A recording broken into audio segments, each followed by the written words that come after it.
For this video, I teamed up with Edward from Worldwide FX, and we're going to be talking about scam firms, more specifically Traders Prop from India. Before I interviewed the founder from Traders Prop, Muhammad, I did ask him specifically if he's had some first successful payouts from his company. I did my due diligence, and from what I could tell, they were a legitimate firm from everything that he was saying. I ended up taking his word for it, and he said there was some first successful payout proofs. However, that he couldn't show me those for legal reasons just yet, so I ended up taking his word for it, and I made the interview anyways. A lot of you guys noticed that he was filming from his bedroom and that I even asked him if he was legitimate. How are you able to run a business with these amazing parameters? I mean, are you legitimate? And he ended up saying that he was, but had some hesitation in that response. In this video, we're going to be going over why we think Traders Prop is a scam. We have evidence to back up our claims. We have photo proof, as well as someone who actually physically went to the location to check it out. This is all going to be talked about by Edward and myself in this video. By the way, I did not make any money from my previous video when I interviewed the founder, Mohammed from Traders Prop. I made this video with Edward from Worldwide FX to help you guys know what to look for in future videos, as well as future prop firms to know if they are very likely a scam or not. So I hope you guys enjoy this video, and don't forget to hit the like button if you do. Let's go ahead and get started with the video.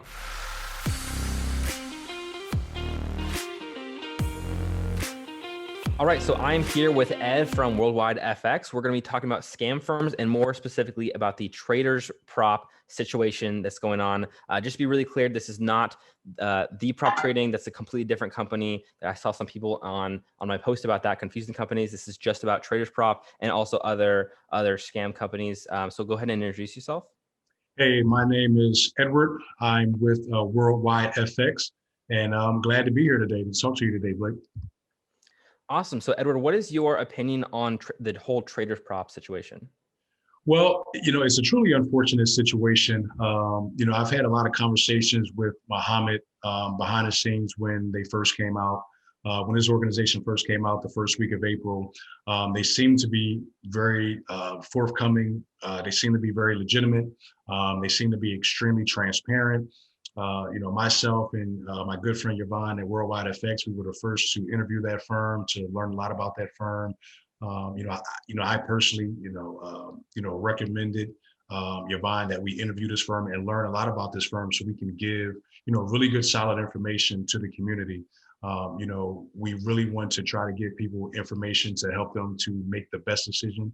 We never want to make the decision for the trader, but we want to give them a lot of concrete information so they can do their own due diligence and help them to get more of a personal feel about different prop firms. With Traders Prop, when I first met Muhammad, we talked extensively about his firm, and he told me a little bit of information about how they got started, and we went through the process of trying to get that out there to the masses. As the weeks carried on, there were a lot of red flags with Traders Prop. We really didn't know. It was really hard to differentiate red flags from a new firm just going through growing pains. So, as time went on, when they first started, they had a really great following. They started off really well. People were able to get their accounts, pretty quickly within an hour to 4 hours. I would probably say around about maybe the end of April, beginning of May is when things started to really fall apart, and when we really started to notice some signs of possible red flags. One of the red flags were that they were located in India.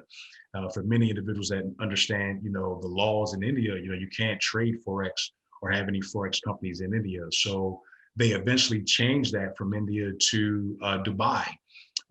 So we figured, okay, these guys are still learning. They're still new. They're still fresh. They're kind of going through a learning on the job type ordeal. And then we noticed that, after some more time, the website had a lot of misspellings. The graphics on the website was really cheesy. So this was like, these guys, something isn't quite shaking out right. But we still gave this firm the benefit of the doubt. I still was in really heavy communications with Muhammad through back channels. And then I would say probably towards like the second week of May was when things really started to come to a head. When speaking to Muhammad, we asked, myself and Yvonne, we asked Muhammad to give us a contract so we could review that contract in terms since, the community as a whole has had issues with other firms in the past, changing the rules and regulations after traders were funded. And we wanted to make sure that traders didn't go through that trauma again. So, I personally had repeatedly asked Muhammad for the contract. I was not given that contract. And then we started to get maybe until close to June where traders actually got funded, but traders still did not receive a contract. So at that point, there was some really serious red flags. We also noticed in the Traders Prop Telegram group during the first payout, which should have been June the 1st, when they came out with the list, it was a very, very small list, maybe 26, 27 people. And the majority of the list was all Indians from India. And only about maybe 2 people got paid from that firm. And we confirmed those payments, and those payments came from Muhammad's personal PayPal site. It did not come from the company's PayPal site. So that was a huge red flag. Another red flag for us was that this firm, they would conveniently turn on and off PayPal. Now, this so much wasn't mysterious to us because we understand in this business, in this industry, a lot of companies don't like to use PayPal because when traders fail their challenge, they will try to get a refund from PayPal, and the company gets stuck with the loss. So it's not unusual that a firm will not use PayPal as one of their sources of payments. So we looked at that as a one-off. We also noticed that once the payouts were supposed to go out on June the 1st, we could not find or validate anyone that received those payouts except 2 individuals. So, I took it upon myself to talk to some really good people that live in different parts of the world to really do a little bit more background and research on Traders Prop. So I had some individuals that lived in Dubai that actually went to the Dubai address to, in a sense, stake out that location. After hours of staking out that location, I had them to take photos of the residents. I had them to take photos and pictures of the street, of the vehicles that was there. And we noticed that the vehicles were exactly the same as some of the Google map picture images. After staking out that home location for some time, we understood that, and I also had an individual to talk to some neighbors. We found out that that was actually a residential home and it was not a place of business. So at that point, Traders Prop had already closed down the chat. No one was able to make any more messages in the chat. I'm really good friends with one of the admins of the chat. He's just a regular everyday trader like everyone else. He had he had the means to be able to open and close the chat as he pleased. I wanted him to keep the chat closed until we were able to get as much information as possible, because the chat room was the last missing link for us to be able to have some type of communications with Traders Prop. Traders Prop eventually shut down the website. The hosting part of the website is still available, but the website, I think, is utilizing a 404 code at this point. So they're not able, they can, if they wanted to tomorrow, they can, put the website back up. So that's why it's extremely important for us to be able to get this information out for individuals so they can understand, what to look for moving forward with firms that may possibly scam them in the near future. Gotcha. And from my perspective, I also did some research, nothing along the lines of going to the address and taking pictures, but I did do a little bit of research myself before I did the interview with this individual. And one thing that I noticed is that I was making sure that they had some sort of payout proof first before I had before I made the video. And he was saying that they had some in-person traders, and those in-person traders, they had already had some successful payout proofs, which is why I allowed it to be on. Why I allowed there to be an interview in the first place, because from my perspective, from this amount of due diligence I did, there was some evidence that they were legitimate. Of course, now I'm not so sure that there was that's verifiable information. When I asked him to verify if I could see any of the payout proofs, he had some reasons that sounded fairly legitimate. And I also was very skeptical during the interview as well. I actually asked during the interview, "Are you legitimate?" I'll have that play right now as well, just to show that. How are you able to run a business with these amazing parameters? I mean, are you legitimate? This is okay. So to be very honest, we have told this to our traders also. Which I thought was kind of comical. And of course, he took a little bit of a pause and then answered the question, Sure. answered saying that they were. But anyways, I'd like to go off this and say, what sort of concrete evidence other than this, is there any additional evidence you have that they are indeed a scam? And also, where can people go to report a scam in the future?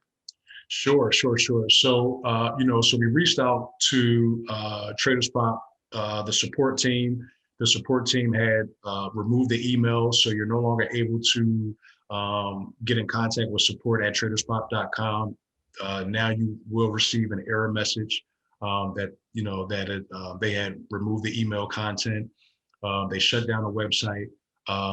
They also, they also only receive payments in Bitcoin. After talking to multiple individuals that were due a payout, they showed proof that they were due a payout. They never actually received the payout. Only 2 people received the payout, and that was mostly the money that they had already put in.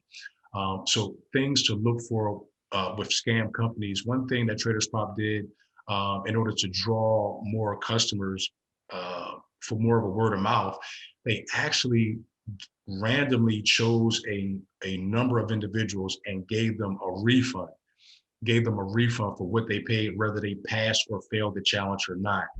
We have had had a lot of people failing in all these models. So what we are planning to do is, by the end of this month, we will be refunding back the most like selected traders who we feel could have done better but has failed the challenge. Which is really interesting because they knew that by doing that, that those individuals would go back and tell more people, hey, this is a great company. They just gave me back my money, even though I failed, failed the challenge or passed the challenge. So, these were some of the things that were really eye-opening that we can learn from now moving forward. When looking at firms, we know what to look for with different variations of pyramid schemes in order to recruit other individuals to come in without having legitimate proof. So, when moving forward, when looking at other prop firms, it's really important that, we educate all of you traders that's currently watching this video right now, knowing what to look for moving forward. So when a new scam company comes into the industry, we know what to look for. We know what questions to ask. We know how to vet these firms to make sure that the difference between them being a scam firm or the difference between them being a up and coming company going through growing pains, because there is a distinct difference between the two. So one of the things you guys can look for when looking at a legitimate firm is every firm should have one or 3 of these titles listed in some type of service terms of service or terms of agreement. You should be able to find their registry number. Every firm should be able to have some type of registration number that you can look for on the website, and it should be posted. Some firms will have a municipal court registry located, a commercial registry maintained by a municipal court in the location where the organization is located. And they should have a file number or a LEI number that you can be able to look at and look up on Google, or go into that country's origin and be able to look up that number to make sure that that number is legally registered in the country or residency that they're located. And in this video, we're going to go through a website to kind of give you as a reference point where you can be able to look for this information and what it should look like to you. Yeah, so let's before we talk about where people can go to report it, let's go ahead and show that let's go ahead and use FTMO as an example. They're not the only legitimate firm, but they are definitely one of the legitimate firms. If you don't mind, can you share your screen and so we can take a look at that? Yeah, for sure. So this is just one of many examples, ladies and gentlemen. Whatever firm that you're trading with, you should be able to find this information located in some type of introductory provision. It may be titled another way, but the information is going to still be the same. You can see here where it gives you the registry office, where the office is located. It's going to give you the identification number that every firm should be able to show and prove, whether on a website or via email immediately. This information needs to be immediately readily available for you to be able to know whether or not this firm is a legitimate firm and that they're being registered in their respective country. All right. They will also have, some firms will have a registry, commercial registry maintained, and then it will have the location and another file number, guys. And ladies and gentlemen, this is really, really important for you to be able to take this information and be able to research this information. Some places you will even be able to call the office of registry to be able to go there. Some places will give you an address where you can physically walk into the building and be able to ask for this information. The reason why this information is so important is because, one, it protects you as a trader for any reason that the company doesn't pay out, for any reason that you feel that you may have some type of legal rights within that prospective country. You can use this as a point of reference to be able to have an organization, any type of legal organization, to be able to look up this information and be able to find out whether this company is legitimate, and they know who to go after. They know that, it leaves a paper trail on how to be able to get in contact with these firms in any legal fashion that you may deem fit. Gotcha. And where can someone go to report a scam if they do encounter another one? Sure. So you guys, everyone, you have multiple points of reference on where you can go in order to report scams. One firm that is really, really good is the Internet Crime Complaint Center.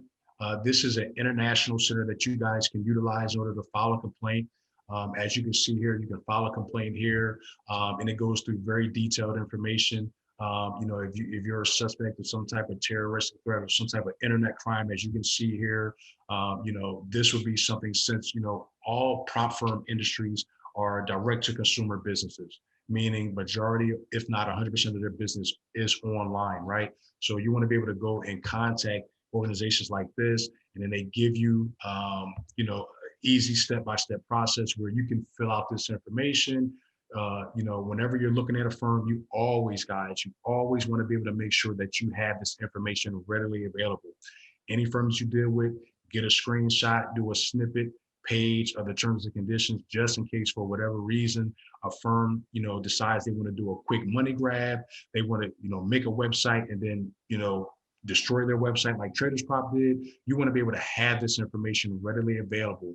You want to be able to have their address, where they're located, bank suite information, zip code, the person name or who you dealt with. You want to have all of that information readily available. Even if you guys are trading with a firm now, copy and paste this information. Keep this information on file, lock it away, have it available for your own safety. All right. Another organization is Interpol. Interpol is also an international company that you can file a report, whether it's financial or, children being abused or women being, slavery, whatever you could think of. This organization can get in contact with local authorities within that state, and they can work with these authorities in order to apprehend these suspects. I'm currently working with both of these organizations in order to try to, get some type of recourse, not just for myself, but for traders everywhere. I'm still working hand in hand with these organizations to be able to try to see if there is any type of recourse, if we can apprehend these criminals for what they have done. Understand it is a process.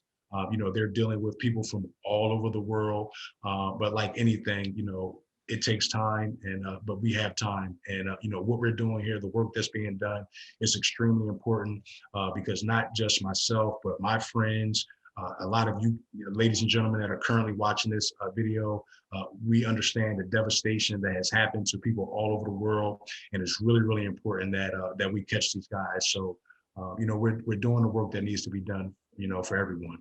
Yeah, I really appreciate that, especially it's so devastating if you were to use your last dollar, or which you shouldn't really be doing anyways, but if you were to do that, especially, and you earned a payout, you risked everything, and then it comes to time to receive the payout and you don't get it. That's extremely horrible situation. So I really appreciate the information you've provided. I've been fairly involved in this process. Do you have any questions for me? Yeah, sure. I noticed that you did a poll, on your website on YouTube with asking individuals, would they like to, continue to have the website? What were the results of that poll, and how do you feel about that? Sure. Let me go ahead and share my screen. So as you can see, I put up this poll 3 days ago, basically asking if I should keep the interview up as evidence or reference, or if I should unlist the video that I did where I interviewed Mohammed, who again is the founder of Traders Prop. And you can read in the information here if you happen to not see this already. I know that a lot of you guys have already seen this, and a lot of you also voted on this as well. And it actually had an extremely high audience as well, getting 102 comments so far on what we should do. I end up changing the name of the video. So I changed it to having an active scam warning as the title of the video, just so that more people know that is the case.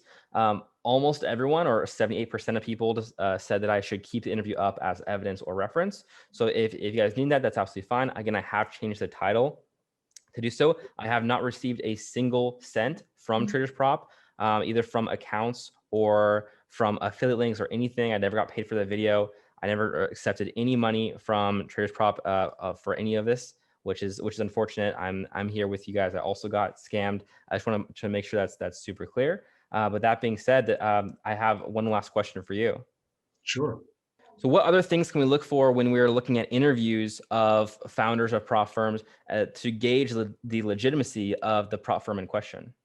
Sure. One of the biggest things that I hear from traders from all over the world, they want to make sure that, one, the company is legitimate, two, the company is going to pay out. Those are the biggest things that people want to know, especially with so many new firms coming into the industry.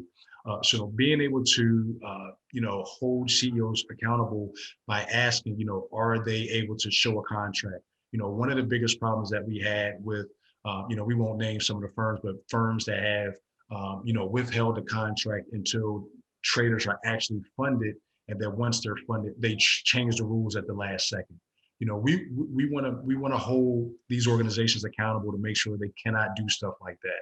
So being able to see a contract up front really gives traders a sense of security to understand, okay, this firm has some type of legitimacy, and we understand the terms of agreement inside and out, because not only is this a business for the firms that's providing us a service, but these firms have to understand that it's a business for us as well, and we are providing, we are the buyers, for the service that they're supplying. Also, being able to make sure that, when a firm is being interviewed, that they can show proof of a registration number. They need to be able to show that an LEI, some type of municipal court location, some type of registration number, some type of registration location where this information can be readily available, and where we can actually physically look up this information and be able to get in contact with their organization or some form of a legal organization that can legitimize that business. Really important. Well, perfect. I don't want to take up any more of your time, Edward. I really appreciate you speaking with me. I've definitely learned some things as well by talking to you, which I really, really appreciate. I'm sure a lot of the audience has as well. So where can people go to hear more from you? So if you guys need to reach me, you can reach me at edward_west@worldwidefx.trade. We also have a Telegram group where we help educate traders with situations like this, and we also educate traders in trading as well at Worldwide FX dash networking group. And we're here for the community. We're here for the people. Well, perfect. It's been a pleasure talking to you, Edward. Thanks so much for coming on. Oh, it's my pleasure. Thank you for having me, Blake. And I'm glad we were able to do this today to help the community. And also as a final side note, we always want to educate you guys, please always do your own due diligence. us as YouTubers, we want to get you the information. We want to make sure that you have as much information as possible, but it is always your responsibility, as a disclaimer, to make sure that you do your own research, to make sure that you read the terms and conditions, you read the service provisions, so that you understand exactly what you're getting into being in the business full of risks. Thanks so much for making it in the video. I really appreciate it. Don't forget to hit the like button and subscribe if you guys like this kind of content. Huge shout out for Edward and Worldwide FX for helping me create this video. If you're looking for a better prop firm to join, I highly recommend checking out one of the firms in this video right here, the new top 7 best prop firms video. I know you guys really liked my old one, so I made that other one. And I also launched my own firm very recently. So be sure to check out those firms, make your own conclusions. Again, everything in this video is our opinion. Thanks so much for watching, and I'll see you guys in the next video.